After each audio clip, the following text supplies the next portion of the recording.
Frotas is the market leader in fuel and maintenance management for fleets in Brazil. All of our solutions are carried out through a card system. It's similar to a credit card, but can only be used to pay for fuel. And instead of being just another payment solution, we decide to gather all this information and provide a lot of analysis for our customers. I'm talking about numbers. Nowadays, we have been providing our servers for over 11,000 companies in Brazil, which means around 600,000 cars. And we really believe that information is the key.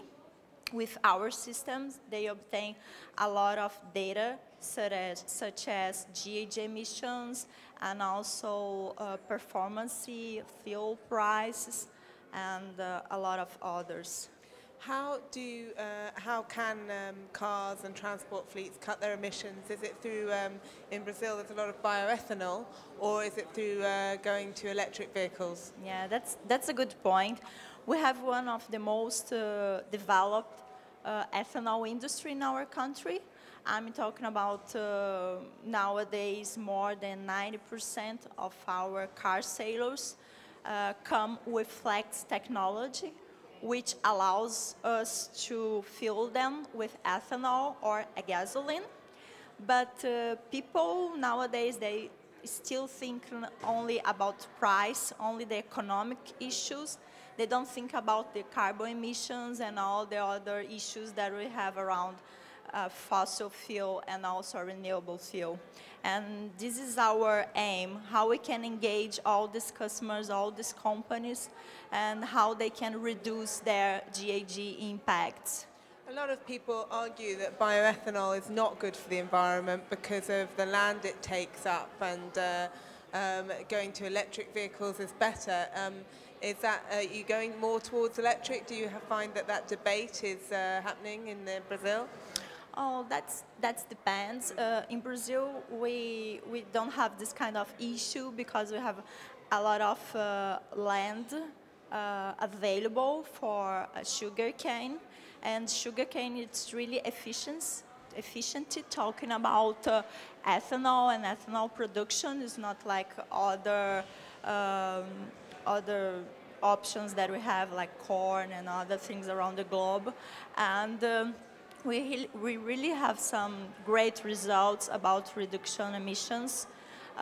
We developed last year our carbon credit methodology with the VCS, the voluntary market, and all the companies that decide to use only ethanol, more than 90% of ethanol in their vehicles, they can obtain carbon credits from all the reduction.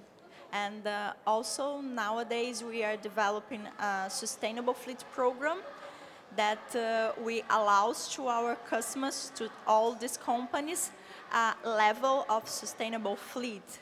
And the first step, we measure around 9 indicators, which we provide, like driving awareness, GHG emissions, and also costs.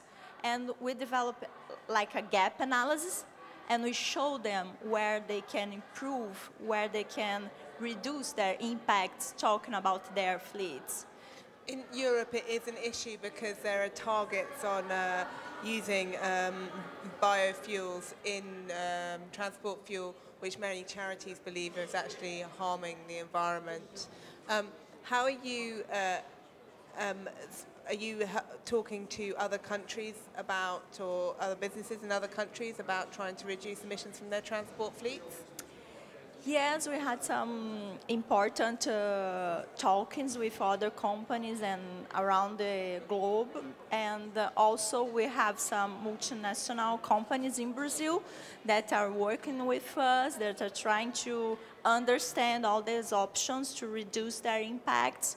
I can give you some examples. We did a great job with some companies from the food sector and also pharmaceutical sector, which are using only ethanol and had reduced around more than 40% of their GHG emissions, which is great. And they are took all these programs and communicate this for the other companies, for their companies around the countries, in other countries.